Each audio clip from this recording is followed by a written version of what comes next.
Good evening students. আশা করি সবাই ভালো আছো। তো তোমাদের বাংলার দ্বিতীয় ভাষার আর কি অর্থাৎ সাহিত্য সম্ভারের 16 নম্বর অধ্যায় অর্থাৎ কথা সাহিত্যিক তারাশঙ্কর বন্দ্যোপাধ্যায়ের লেখা সন্দীপন পাঠশালা রচনাংশটি আমরা বেশ কয়েকটি ক্লাস জুড়ে বিস্তারিতভাবে আলোচনা করেছি। তো সেই রচনাংশের আহ, বিষয়বস্তু, সারমর্ম, নামকরণ এবং কিছু প্রশ্ন উত্তরের আলোচনা নিয়ে আজ আমি চলে এসেছি। তো চলো দেখে নেওয়া যাক।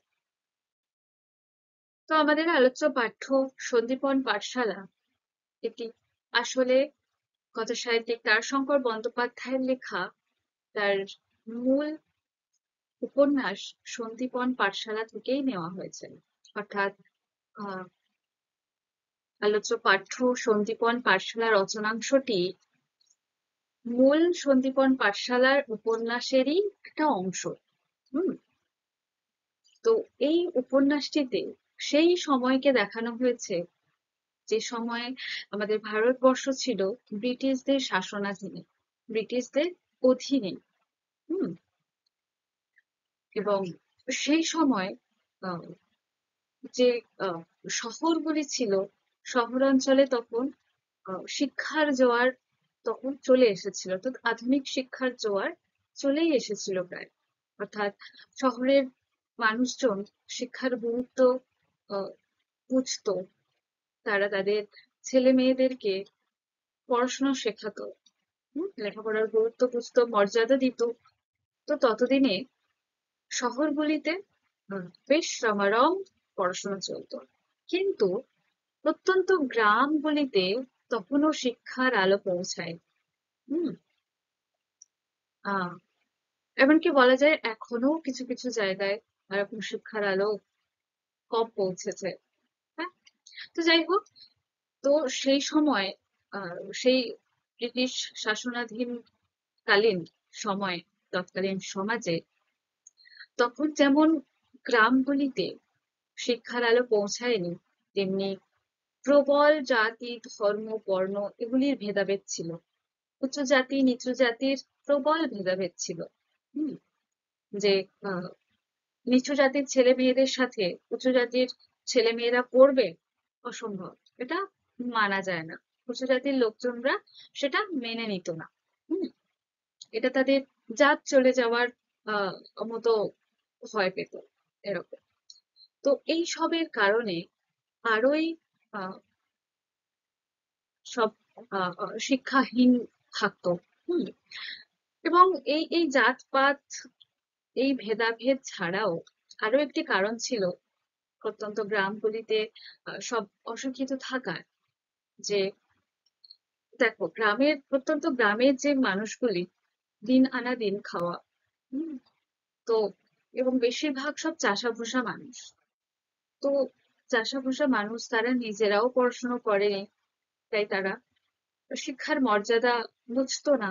হুম, সুতরাং তারা এই কারণে অশিক্ষিত থেকে যায়, এবং যেহেতু তারা অশিক্ষিত তাই ছেলে মেয়েদের পড়াশোনা সম্পর্কেও তারা ভাবতে পারতো না। তো এই সবের কারণে গ্রামগুলিতে শিক্ষার হার অনেক কম ছিল। হুম তো সেই সময়ের কথা কথাসাহিত্যিক তুলে ধরেছেন, এবং সব থেকে মূল যে এই রচনাংশের উম, মূল চরিত্র সীতারাম পণ্ডিত, সেই সীতারাম পণ্ডিতের জীবনের কথা, জীবনের বিয়োগান্তক কাহিনী, তার শিক্ষকতার কথা, শিক্ষকতার যে জার্নি, সেটা কথাসাহিত্যিক তারাশঙ্কর বন্দ্যোপাধ্যায় তার এই রচনাংশটিতে খুব স্পষ্টভাবে, সহজ সরল ভাবে ফুটিয়ে তুলেছেন। তো যাই হোক, এই সীতারামের যে জার্নি বা তার শিক্ষক হয়ে ওঠার গল্প, ছেলে মেয়েদের বা সেই প্রত্যন্ত গ্রামগুলিতে শিক্ষার আলো পৌঁছানোর গল্প, এই সন্দীপন পাঠশালা উপন্যাস ওরফে আমাদের আলোচ্য পাঠ্যের সন্দীপন পাঠশালা রচনাংশটি। হুম, তো সেই সময় ওই যে আহ প্রথমত জাতপাতের ভেদাভেদ, দ্বিতীয়ত চাষাভুষা অশিক্ষিত মানুষদের মানসিকতা, সেই সবকিছুকে ছাড়িয়ে এক মাহেশ্য শ্রেণীর আহ যে সীতারাম, তার বাবাও চাষী ছিল, রমানাথ চাষী। তো সেও চাষির ঘরের ছেলে হয়ে, মাহেশ্য শ্রেণীর ছেলে হয়ে সে পড়াশোনা করে। নর্মাল স্কুল শেষ করে তার বাবার অমতে গিয়ে, অমতটা হওয়া স্বাভাবিক, কারণ তার বাবাও পড়াশোনা জানতেন না। তো সেও একজন চাষী। তো তাই জন্য সেও চেয়েছিল যে তার ছেলেও তার মতো চাষীই হোক। তার অন্য কোনো কিছু তার মাথায় আসেনি, ভাবেনি যেও পড়াশোনা করে কি হবে, পড়াশোনা শেখে নাকি, জমি আছে চাষ করি, সেও চাষ করবে, এরকমটা ভাবনা চিন্তা ছিল তার বাবা। তো সেই জন্য তার বাবা নারাজ ছিল যে তার ছেলে বাইরে গিয়ে, শহরে গিয়ে পড়াশোনা করুক। কিন্তু সীতারাম তার বাবার অমতে গিয়ে, তার বাবার নারাজি উপেক্ষা করে সে শহরে চলে যায়। শহরে গিয়ে যতটুকু সে পড়াশোনা করে, সামান্য কিছু পড়াশোনা করে আবার তার গ্রামে ফিরে আসে, রত্নহাটে। সেখানে ফিরে সে তার বাবার মতো চাষী হতে চায়নি। সে যতটুকু পড়াশোনা সে শিখেছে, সেটার উপর দিয়েই, তার সেই আহ, শিক্ষার ভিত দিয়েই সে শিক্ষক হতে চেয়েছে।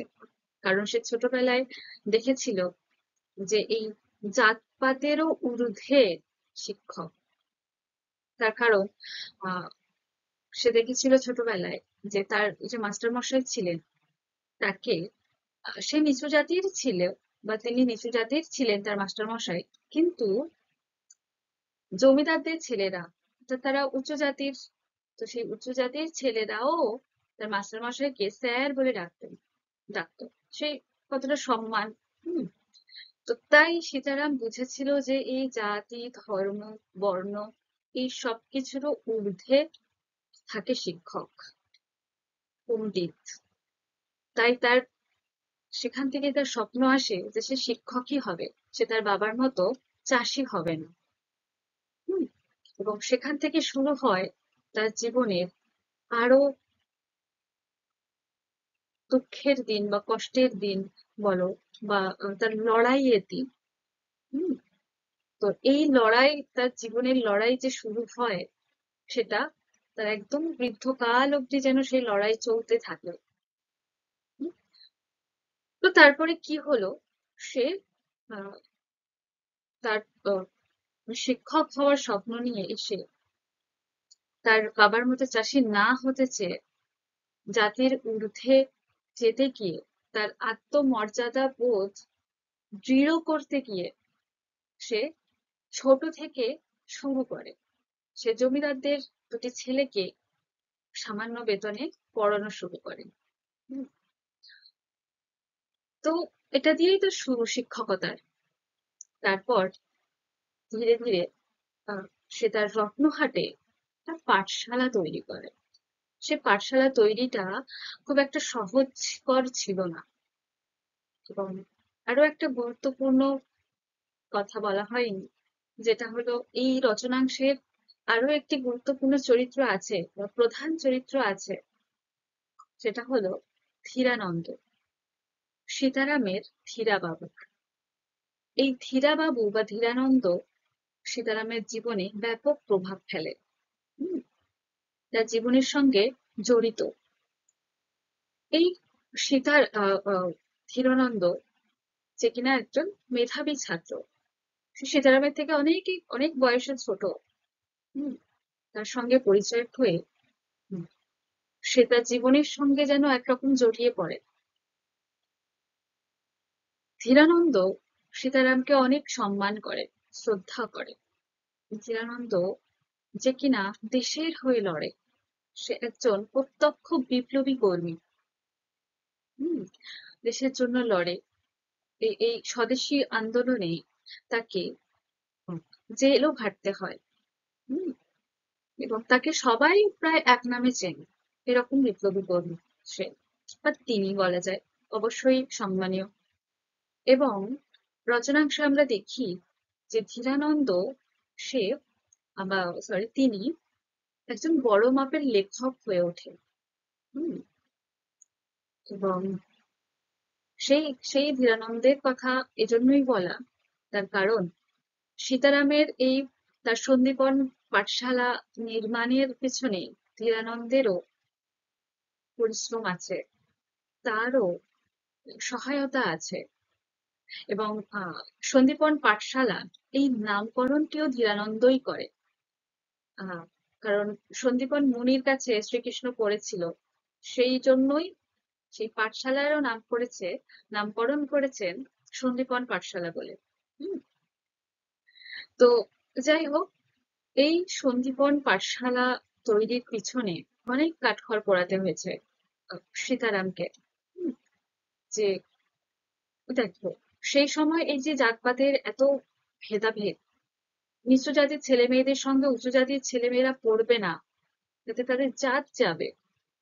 এছাড়াও যে গ্রামের অশিক্ষিত চাষাভুষা মানুষরা, তাদের যে আহ, বছরের পর বছর, যুগের পর যুগ তাদের যে একরকম মানসিকতা রয়েছে, সেটা তো হুট করে পরিবর্তন হয়ে যাবে না, তাই না? হুট করে কেউ এসে বলবে, কেউ এসে পড়াবে, তারা সেটা মেনে নেবে, এমনটা নয়।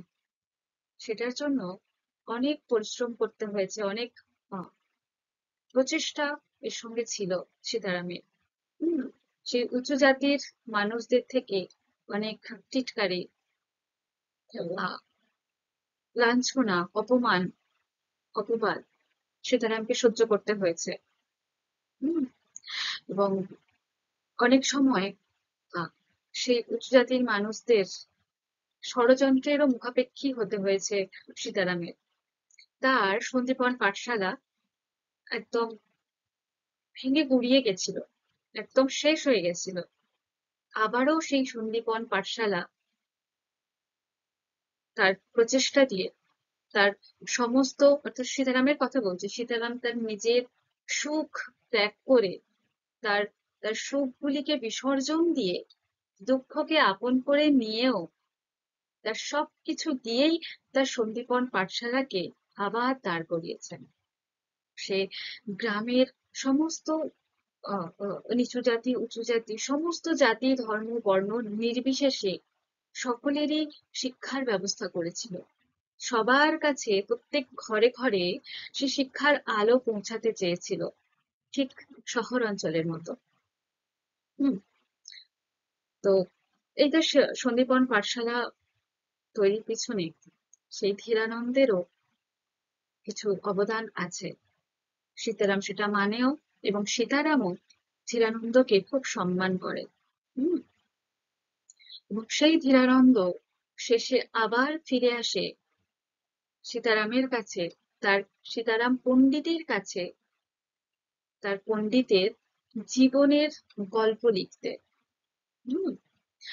এবং আমরা দেখি আহ রচনাংশের শেষের দিকে, যখন সীতারাম বুঝতে পারে যে ধীরানন্দ, অর্থাৎ তার ধীরাবাবু, তার জীবনের গল্প লিখবে বলে তার তার কথা শুনতে চাইছে, তখন সে তার সত্যিকারের মানে শিক্ষকতার পরিচয় দেয়, যে আসল পণ্ডিত কাকে বলে, আসল পণ্ডিত হলে তার মানসিকতা কেমন হয়, সেটার পরিচয় দেয় সে। আমরা দেখি রচনাংশের শেষে সীতারাম তার ধীরাবাবুকে বলে, বারবার করে নানান রকম ভাবে বুঝিয়ে বলে, সে যতটা, ততটাই যেন তার গল্পে উল্লেখ থাকে, তার বেশিও না, তার কমও না। হম। তো এবং এই যে এখানে সীতারামের সততা, একনিষ্ঠতা তার পরিচয় পায়। এবং পাঠক পাঠক সমাজ যেমন তার সীতারামের সেই সেই একনিষ্ঠতা বা সেই শিক্ষকতার আসল পাণ্ডিত্যের যে পরিচয় পায়, তার সাথে ধীরাবাবু, যে দয়ানন্দ, তাতে এতটাই খুশি হয়ে গেছিল, এতটা আনন্দ পেয়েছিল, এতটা আনন্দ ঠিক নয়, যে তার সম্মান, শ্রদ্ধা যেন আরো 3 গুণ করে বেড়ে গেছিল। হম। তার সীতারাম পণ্ডিতের জন্য। এবং আমরা দেখি রচনাংশের শেষে যে সীতারাম চোখে না দেখতে পেলেও সে ভাবে, এবং তার সে অন্তর্দৃষ্টি দিয়েও যেন দেখে তার আহ সেই সেই গ্রামের ছেলে মেয়েগুলি, যেটা তার তার যে সন্দীপন পাঠশালা, সেটা মিস গেছে বলা। তার যে সন্দীপন পাঠশালা সেটা শেষ অবধি ছিল না। তোমরা রচনাংশ দেখেছো বা রচনাংশটি পড়ে বুঝতে পেরেছো যে একটা সময় সন্দীপন পাঠশালা আর থাকে না। হুম, গ্রামগুলিতে বেশ অনেক প্রাইমারি স্কুল হয়ে যায়, অবৈতনিক প্রি আপার প্রাইমারি স্কুল যেটা, সেগুলো হয়ে যায়। তার ফলে তার সন্দীপন পাঠশালা না থাকায়ও কোনো অসুবিধা আর হয় না, যে ছেলেমেয়েরা পড়ছে, ছেলেমেয়েরা স্কুলে যাচ্ছে, পড়ছে, তাতে তার কোনো দুঃখ নেই যে তার সন্দীপন পাঠশালা আর নেই বলে। হুম, তো যাই হোক, শেষে সে তার তার মানে অন্ধদৃষ্টি দিয়ে, যখন সে চোখে দেখতে পেত না, একদম চশমা পরেও ঝাপসা দেখতো, সেই দৃষ্টিতে তার, সে যে বাইরের জগতের কিছু আলো না দেখতে পেত, কিন্তু তার অন্তর্দৃষ্টি দিয়ে সেটা ভাবতো, তার কল্পনা শক্তি দিয়ে সেটা যেন সে ভাবতো, দেখতে পেত যে আসলে তার স্বপ্ন যেটা, সেটাই সে যেন সে তার অন্তর্দৃষ্টি দিয়ে দেখতে পেত, যে প্রত্যেক গ্রামে গ্রামে সব আরো স্কুল হয়েছে, সব ছেলে মেয়েরা স্কুলে যাচ্ছে, পড়াশোনা করছে, নামতা বলছে, ছুটোছুটি করছে, এবং প্রত্যেক ঘরে ঘরেই যেন একটা পণ্ডিত হয়েছে। তারা সীতারামদের মতো 10-15 টাকা বেতন পায় না, তারা 30-40 টাকাও বেতন পায়। তারা ভালো জায়গায় পৌঁছেছে, তো মানুষের মতো মানুষ হয়েছে। এটা যেন সীতারামের কাছে একটা বড় প্রাপ্তি, বড় পাওনা, যে সীতারাম তো এটাই যেন চেয়ে এসেছে সারা জীবন। হুম, এবং শেষে এটা বলা যায় যে এই সীতারাম পণ্ডিত, এই চরিত্রটি শুরুতে তার আত্মমর্যাদাবোধ দৃঢ় করার জন্য, জাতের ঊর্ধ্বে যাওয়ার জন্য, সে তার আহ জীবনের সমস্ত সুখ, সমস্ত সুখের আয়োজন বিসর্জন দিয়ে সে যে তার সন্দীপন পাঠশালা দাঁড় করিয়েছে, সে তার আত্মমর্যাদাবোধ দৃঢ় করতে চেয়েছে, তার সমস্ত অর্থ ব্যয় করে সে সেই জায়গায় পৌঁছেছে। হুম, এবং শেষে আমরা দেখি যে সেই সীতারাম, সে তার জীবনের সেই সমস্ত সুখ যে বিসর্জন দিয়েছিল, এখনো সেই দুঃখকেই সে আপন করে আছে। তার জীবনে একের পর এক দুঃখই ঘটে চলেছে। আমরা দেখি তার একমাত্র মেয়ে রত্না, তারও বিধবা অবস্থা তাকে দেখতে হয়। সীতারাম, তার স্ত্রী মনোরমা, তারও মৃত্যু ঘটে। এই সমস্ত একের পর এক শোক এবং একেবারে অর্থত্যাগী নিঃস্বার্থ মানুষ হয়ে ওঠে শেষমেশ সীতারাম। হুম, দুঃখকেই কেবল সে আপন করে নেয়, দুঃখের মধ্যেই সে যেন ভালো থাকে একরকম। হুম, এটাই তার জীবনের আহ শেষ মূল রসদ হয়ে গেছে। হুম, এবং সে তার সে সে যেটা সে স্বপ্ন দেখতো, তার মানে ছেলে মেয়েদের, গ্রামে গ্রামে ছেলে মেয়েদের তাদের শিক্ষা নিয়ে, সেই ভাবনাটা সে যেন এখন সত্যিকারে দেখতে পায় তার অন্তর্দৃষ্টি দিয়ে। হুম, তো যাই হোক, এই গেল আহ, সঞ্জীবন পাঠশালা নামক রচনাংশের বিষয়বস্তু।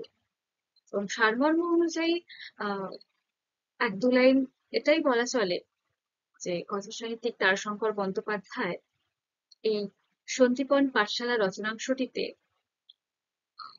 ব্রিটিশ শাসিত আমলে বা তৎকালীন গ্রাম্য প্রাথমিক বিদ্যালয়ের শিক্ষক সীতারাম পণ্ডিত তার জীবনের এক বিয়োগান্তক কাহিনী সুন্দর, নিপুণ, স্পষ্ট ভাষায় সহজ সরল ভাবে ফুটিয়ে তুলেছেন। এই সীতারাম পণ্ডিত তার জীবনটা যেমন সহজ সরল, তেমনি সংগ্রাম মুখর। তাই না? আমরা দেখি তাকে কত কিছু সহ্য করতে হয়েছে শেষ অবধি। হুম, আচ্ছা, এবার আসি এই রচনাংশের নামকরণ নিয়ে। নামকরণ সাহিত্যের ক্ষেত্রে কতটা গুরুত্বপূর্ণ তোমরা অবশ্যই জানো। তো এই রচনাংশের যে নামকরণ করা হয়েছে সন্দীপন পাঠশালা, এই নামকরণটি কতটা যথার্থ হয়েছে বা কতটা যথাযথ সেটা আমরা একটু ফিরে দেখব। হুম, তো এই যে রচনাংশটি, মানে উপন্যাসের কথা বাদ দিলাম, যে রচনাংশটি আমরা পড়লাম আলোচ্য পাঠ্যে, সেখান থেকেই বলছি। তবে আলোচ্য পাঠ্যে আমরা কি দেখলাম, যে আহ এই রচনাংশের মূল চরিত্র সীতারাম পণ্ডিত, তাই তো? তার জীবনের বিয়োগান্তক কাহিনী তার শঙ্কর বন্দ্যোপাধ্যায় ফুটিয়ে তুলেছেন তার সন্দীপন পাঠশালা নামক উপন্যাসে, এবং আমাদের আলোচ্য পাঠ্য সন্দীপন পাঠশালা নামক রচনাংশটিতে। তো এই সন্দীপন পাঠশালা কে তৈরি করেছিল, এর পিছনে কার অবদান আছে, এই সন্দীপন পাঠশালাকে ঘিরে কার জীবন অতিবাহিত হয়, কার জীবন জুড়ে আছে, সেটার একমাত্র উত্তর হলো সীতারাম পণ্ডিত, তাই নয় কি? আমরা দেখি রচনাংশে যে সীতারাম, সে তার সমস্ত সুখ বিসর্জন দিয়ে তার সন্দীপন পাঠশালা তৈরি করে, যে এই আশা নিয়ে, এই স্বপ্ন নিয়ে, যে গ্রামের সমস্ত ছেলে মেয়েরা সন্দীপন পাঠশালায় পড়বে, ফ্রিতে পড়বে। হম, এবং এটাই চেয়েছিল যে জাতি ধর্ম বর্ণ সবকিছু ভেদাভেদ ভুলে সবাই একসাথে পড়বে। হম, যেটা আমরা দেখি রচনাংশের শেষে, তার অন্তর্দৃষ্টিতে সে সেটাই দেখতে পায়, সে তার কল্পনার শক্তিতে এটাই দেখতে পায়, বা কল্পনার জগতে, যে এখন জাতি ধর্ম বর্ণ সব ভেদাভেদ ভুলে সবাই একসাথে পড়ছে। ঠিক তার রত্নহাটে সেই নিচু জাতের ছেলে মেয়েরা যারা পড়তো, তারাও উঁচু জাতের ছেলে মেয়েদের সঙ্গে পড়ছে। যাই হোক, তো আমরা দেখি রচনাংশে যে এই সন্দীপন পাঠশালাকে তৈরির পিছনে তার কতটা অবদান, সে কতটা স্বার্থ ত্যাগ করেছে, তার সমস্ত অর্থ বিসর্জন দিয়ে, সমস্ত সুখ বিসর্জন দিয়ে, দুঃখকে আপন করে সে তার সন্দীপন পাঠশালাকে দাঁড় করিয়েছে। হম, তো এবং এই সীতারাম পণ্ডিত, যে কিনা এই সন্দীপন পাঠশালার শিক্ষক ছিলেন, পণ্ডিত ছিলেন, মাস্টারমশাই ছিলেন, এবং তিনি বা সে 500'রও বেশি ছাত্রদেরকে পড়িয়েছেন। হুম, তো যাই হোক, এই রচনাংশটি মূলত সন্দীপন পাঠশালাকে ঘিরে সীতারামের জীবন কাহিনী বর্ণিত হয়েছে। এবং এই যে সীতারাম পণ্ডিত, এর যে জীবনের বিয়োগান্তক কাহিনী লেখক ফুটিয়ে তুলেছেন, এর বিয়োগান্তক কাহিনীর সঙ্গে, তার জীবনের সঙ্গে সন্দীপন পাঠশালায় ওতপ্রোতভাবে যুক্ত রয়েছে, তাই না?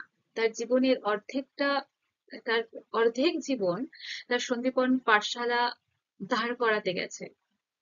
তার সেই উচ্চ জাতির মানুষদের থেকে টিটকারি, তাদের অপমান অপবাদ, এই সবকিছু সীতারামকে সহ্য করতে হয়েছে, সেটাও সেই সন্দীপন পাঠশালার জন্য। কতবার তাকে, কত ষড়যন্ত্রের মুখাপেক্ষী হতে হয়েছে এই সন্দীপন পাঠশালারই জন্য। হম, এবং আহ এই যে, তো এই সীতারাম পণ্ডিতের জীবন যেমন সন্দীপন পাঠশালার সঙ্গে ওতপ্রোতভাবে যুক্ত, তেমনি সন্দীপন পাঠশালাও কিন্তু সীতারামের সঙ্গে যুক্ত। হুম, তাই বলা যায় সন্দীপন পাঠশালা পণ্ডিত, মানে সন্দীপন পাঠশালার পণ্ডিত সীতারামকে ঘিরেই বর্ণিত হয়েছে এই সন্দীপন পাঠশালা রচনাংশটি। হুম, তাই এই রচনাংশের যে নামকরণ হয়েছে সন্দীপন পাঠশালা, এটা যথাযথই নামকরণ হিসাবে বিবেচিত হয়, তাই না? তোমাদের কি মনে হয় সেটা জানি, কেমন? তো এবার আসি আহ কিছু প্রশ্ন উত্তরের আলোচনা নিয়ে। তো দেখো, এগুলো অতি সংক্ষিপ্ত প্রশ্ন উত্তর। হুম। সন্দীপন পাঠশালা রচনাটি কার লেখা? কার লেখা? কথা সাহিত্যিক তারাশঙ্কর বন্দ্যোপাধ্যায়ের লেখা। হুম। তো তোমাদের জন্য ভেবেছিলাম প্রথমে বহু বিকল্প ভিত্তিক প্রশ্নাবলী নিয়ে আসবো। হুম। কিন্তু তারপর মনে হলো যে অতি সংক্ষিপ্ত প্রশ্ন হলে আরো বেশি প্রশ্ন আহ, তৈরি হবে এই রচনাংশ থেকে। হুম। যেটা তোমাদের মানে পড়লে উত্তরগুলো তোমাদের মনে থাকবে, তাই যে কোনো বহু বিকল্প ভিত্তিকের যে কোনো অপশন থাকলে তোমরা সঠিকটা বেছে নিতে পারবে। হুম। তো যাই হোক, আহ প্রশ্ন উত্তরে ফেরা যাক। আচ্ছা, দ্বিতীয় প্রশ্ন দেখো, তারাশঙ্কর বন্দ্যোপাধ্যায়ের কয়েকটি রচনার নাম লেখো। তো কয়েকটি রচনার নাম, সেটা উপন্যাসই হোক, ছোট গল্প হোক, নাটক হোক, প্রবন্ধ হোক, হ্যাঁ, ও কাব্যগ্রন্থ হোক, যেখান থেকে খুশি নাম তোমরা লিখতে পারো। যেমন গণদেবতা, ধাত্রীদেবতা, আরোগ্য নিকেতন, জাদুকরী প্রভৃতি। তোমরা যদি চাও তো তারাশঙ্কর বন্দ্যোপাধ্যায়ের আরো অন্যান্য রচনার নামও লিখতে পারো। কেমন? আচ্ছা, 3 নম্বর প্রশ্ন দেখো, তারাশঙ্কর বন্দ্যোপাধ্যায়ের কয়েকটি উল্লেখযোগ্য পুরস্কারের নাম লেখ। কয়েকটি উল্লেখযোগ্য পুরস্কার, তিনি কি কি পুরস্কার পেয়েছেন তার মধ্যে যে কোনো পুরস্কারের নাম তোমরা লিখতে পারো। এগুলি ছাড়াও যেমন রবীন্দ্র পুরস্কার পেয়েছিলেন, সাহিত্য একাডেমি পুরস্কার পেয়েছেন, জ্ঞানপীঠ পুরস্কার পেয়েছেন। তো এগুলি ছাড়াও তিনি যে পুরস্কারগুলি পেয়েছিলেন সেগুলিও লিখতে পারো। আচ্ছা, 4 নম্বর প্রশ্ন, আলোচ্য রচনাংশটির আহ আলোচ্য রচনাংশটি কোথা থেকে নেওয়া হয়েছে? কোথা থেকে নেওয়া হয়েছে? না, কথাসাহিত্যিক তারাশঙ্কর বন্দ্যোপাধ্যায়ের লেখা সন্দীপন পাঠশালা নামক উপন্যাস থেকেই নেওয়া হয়েছে। কেমন? আর একটা কথা বলার, এখানে আমি উত্তরগুলো একটা শব্দের মধ্যে, 2-3টি শব্দের মধ্যে দিয়েছি, একদম শর্ট করে আর কি। কিন্তু তোমরা পরীক্ষাতে অবশ্যই পূর্ণ বাক্যে উত্তর লিখবে। হুম। ঠিক আছে? তো যেরকমটা আমি বলবো আর কি, সেরকম পূর্ণ বাক্যে উত্তর লিখবে। যেমন এটা বললাম আর কি, যে আলোচ্য রচনাংশটি কোথা থেকে নেওয়া হয়েছে, যে আহ, আলোচ্য রচনাংশটি কথাসাহিত্যিক তারাশঙ্কর বন্দ্যোপাধ্যায়ের লেখা সন্দীপন পাঠশালা নামক তার উপন্যাস থেকে নেওয়া হয়েছে। এরকম পূর্ণ বাক্যে উত্তর লিখবে। হুম। তারপর পরের প্রশ্ন, আলোচ্য রচনাংশে ঝাপসা দৃষ্টি ফিরল না কার? কার আর ঝাপসা দৃষ্টি ফেরেনি? না, সীতারামের। তাই তো? তো এখানে উত্তর কি লিখবে? যে আলোচ্য রচনাংশে সীতারামের ঝাপসা দৃষ্টি আর ফিরল না, বা শুধু ফিরল না। তারপর পরের প্রশ্নটি, চশমা নিয়েও কে চোখে ভালো দেখতে পায় না? কে? সীতারাম। কি লিখবে? চশমা নিয়েও সীতারাম চোখে ভালো দেখতে পায় না। ঠিক আছে? তারপর পরের প্রশ্ন, নোট বইয়ে কে দীর্ঘকাল লেখেনি?